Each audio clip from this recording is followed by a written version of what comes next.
Ok alors, imaginez une banque présente dans plus de 70 pays.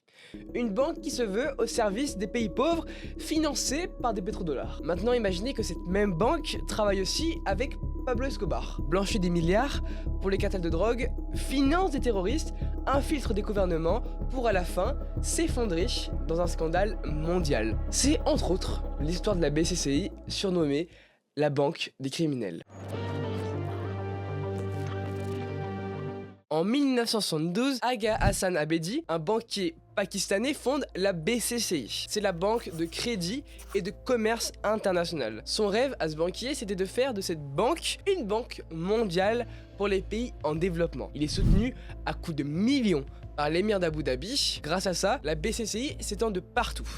Londres, Paris, Karachi, Panama ou encore Nairobi, plus de 400 agences dans 73 pays différents. On parle alors d'une banque planétaire. Mais dans l'ombre, les objectifs de ce même banquier changent un peu, souhaite ouvrir les portes à l'argent sale et au blanchiment. Ok, c'est cool de vouloir s'ouvrir à ça, mais comment on dissimule des milliards? En fait, à cette époque, c'est plutôt simple. Si votre structure se situe entre le Luxembourg, les îles Caïmans et une dizaine de paradis fiscaux, parce que oui, à ce moment-là, le Luxembourg était considéré comme un paradis fiscal. Donc grâce à tout ça, la BCCI crée un labyrinthe légal pour ne plus être régulé avec des sociétés écrans, différentes filiales offshore et des comptes anonymes. Grâce à cette combine, elle devient donc invisible et incontrôlable. Aucun régulateur au monde ne peut voir ce qu'elle fait réellement.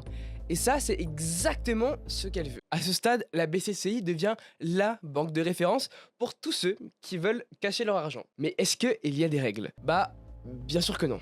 Il suffit juste d'arriver avec des valises pleines de cash et de repartir avec un compte discret à Miami, à Panama ou à Abu Dhabi. C'est ce qu'on appelle le blanchiment d'argent. Le blanchiment d'argent, c'est-à-dire on prend de l'argent légal, on le fait transiter par un circuit bancaire et on lui donne une apparence légale. Le cartel de Medellín, Manuel Noriega, des mafias, des escrocs ou encore des dictateurs sont à peu près les clients types normaux de la banque. Tout à fait normal. C'est à ce moment-là que la BCCI devient la banque des criminels et le pire dans tout ça, c'est qu'elle ne se cache même pas. Et la BCCI ne s'arrête pas là. Le pire reste à venir. Des fonds sont envoyés à des groupes extrémistes comme Abu Nidal ou Oussama Ben Laden. Elle finance des opérations sous couverture, fait circuler des armes, aide des gouvernements à contourner des embargos. En interne, elle crée une cellule spéciale surnommée le Black Network. Des anciens espions, des agents de sécurité, des réseaux clandestins. Certains témoins parlent même de filatures, de menaces, de disparitions. Entre autres, ce n'est plus une banque, c'est devenu une organisation secrète déguisée en institution financière. Mais en 1986, une brèche s'ouvre. Les douanes américaines infiltrent la banque.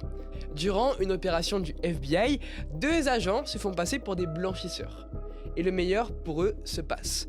La BCCI leur ouvre grand les portes. 2 ans plus tard, à Tampa, en Floride, une fausse fête de mariage devient le théâtre d'une des plus grandes opérations anti-blanchiment de l'histoire. 85 arrestations, des directeurs, des cadres, tous pris la main dans le sac. C'est le début de la fin. Le 5 juillet 1991, la Banque d'Angleterre frappe un grand coup. La fermeture immédiate de toutes les agences BCCI. En quelques jours, la banque est déclarée insolvable. Plus d'1 million de clients sont piégés. Les pertes estimées dépassent 20 milliards de dollars. Les procès commencent. Swaleh Naqvi, l'un des dirigeants, est condamné à 8 ans de prison. Aga Hassan Abedi, le fondateur, meurt au Pakistan sans jamais avoir été jugé. C'est là que l'affaire prend une toute autre dimension. Un rapport du Sénat américain dirigé par le sénateur John Kerry révèle que les institutions comme la CIA ou le FBI étaient au courant depuis des années. Dans ce rapport, il est dit, je cite, « Le secret mutuel qui règne entre la CIA et la BCCI a constitué un obstacle évident.